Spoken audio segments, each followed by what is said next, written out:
The International Criminal Court is now in session. Rodrigo Roa Duterte.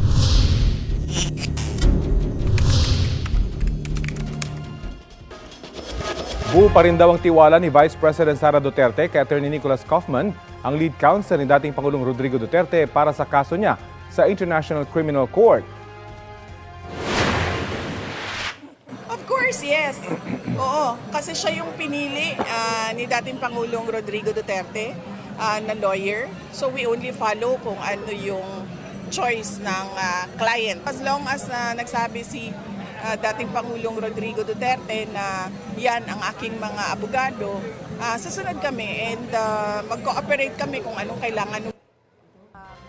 Tinanong yan sa bise matapos sabihin ni Kaufman noong nakaraang linggo na si VP Duterte lang ang pwedeng humusga sa kanyang trabaho dahil abogado rin ang bise. Pinuna kasi ni Kaufman ang common law wife ng dating Pangulo na si Hanelet Abansenya na papaano niya madedepensahan si Duterte gayong hindi naman daw niya kilala ang dating presidente. Sinisi rin niya si Kaufman kung bakit sinuspindi ng ICC ang kanyang visitation rights.